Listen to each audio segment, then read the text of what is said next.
So as we heard before the break, candidates for parties other than the so-called big three major parties say they have a tough time getting media attention during election campaigns. So tonight we take a small step toward remedying that. Joining us tonight are three of those candidates who are not flying the colors of one of the big three parties, beginning with Nick Wright, candidate for the Green Party in Halifax. Mr. Wright, good evening to you. Good evening. Also joining us tonight from Moncton is Ron Pomerleau, who is running for the Canadian Action Party. And good evening to you, Mr. Pomerleau. Thank you. Good evening. And in Fredericton tonight, David Amos, who is running as an independent candidate in the federal riding of Fredericton. Mr. Amos, welcome. Good evening to you. Good day to my fellow Maritimers. And I'll begin with Mr. Nick Wright in Halifax. I'll begin with you because the Green Party is in fact unique among all of the other parties in that you have candidates in all 308 ridings and significant, albeit single-digit support in most of the polls. And yet it seems the Green Party is battling for acceptance and attention. What exactly is the problem there, Mr. Wright? Well, I think you find a real distinction between the national perspective and the local perspective. Because nationally, it's the big three, big five private corporations that decide who does and does not participate in debates. The Green Party is being excluded because they have certain takes on who they want to be included.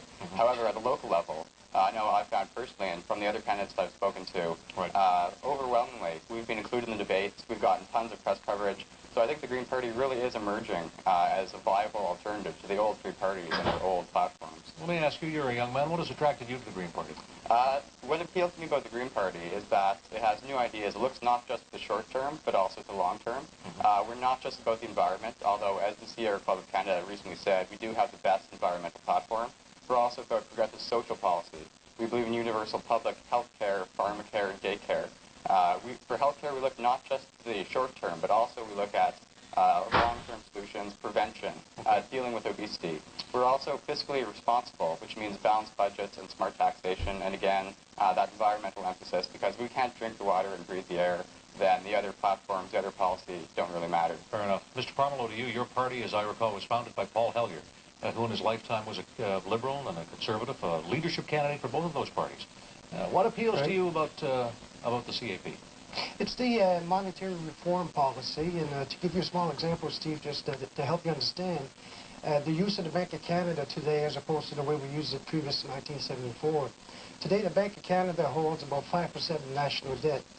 Because of that, it turns over $2 billion a year, profit back to the government or back to all Canadians.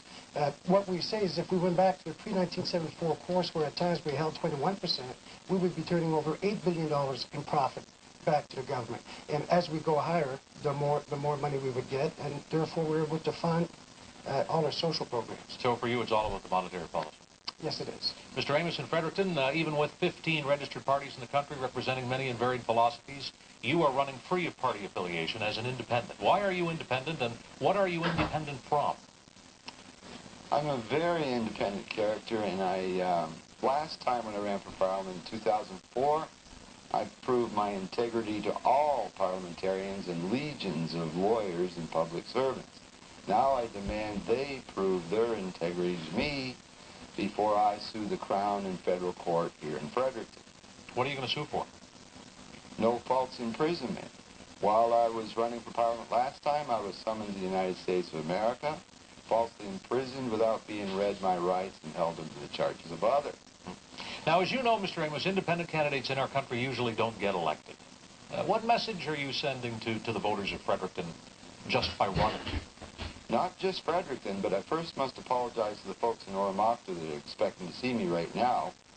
But the country in general, and the Maritimes in particular, please stress test the integrity of the parliamentarians before you elect them, because after they're there, they are not accountable. How do you stress test the integrity of a politician? Ask them what I'm talking about.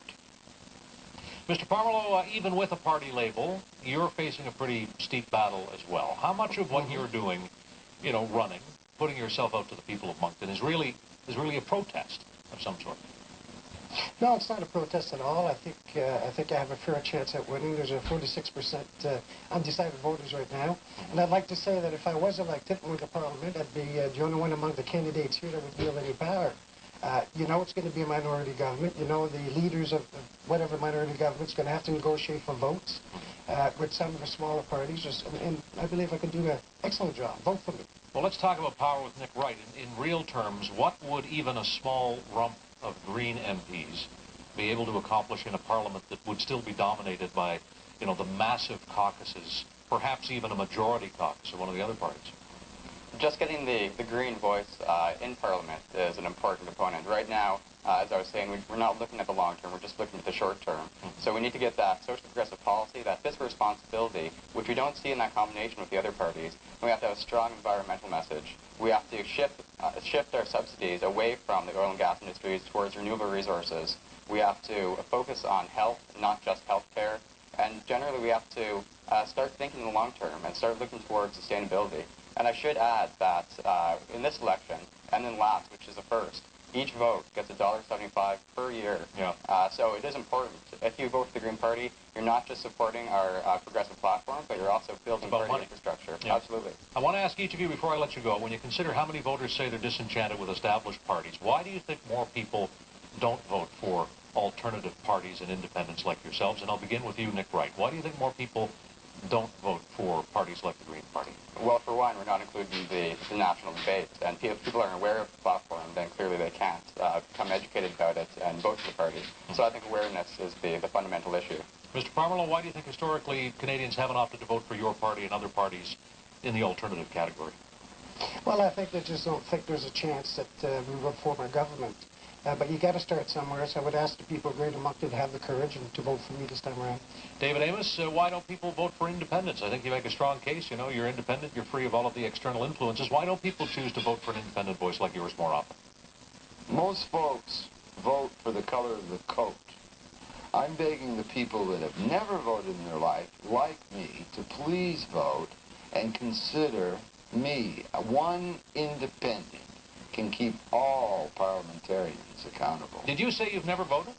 Never in my life, sir. You don't even vote for yourself? This time, I would like to vote for myself, but I'm a permanent American resident, and I can't afford to give up my status as an American because I must protect my family's rights and interests there. You're allowed to run, but you're not allowed to vote? I'm 18, a proud Canadian, and not in jail. It's all that's required. That and $1,000. Very interesting talking to the three of you tonight. I appreciate you coming in. Thanks very much to you, Mr. David Amos, independent in Fredericton, Ron Parmerlo, the Canadian Action Party candidate in Moncton, and Nick Wright, the Green Party candidate in Halifax. Thank you.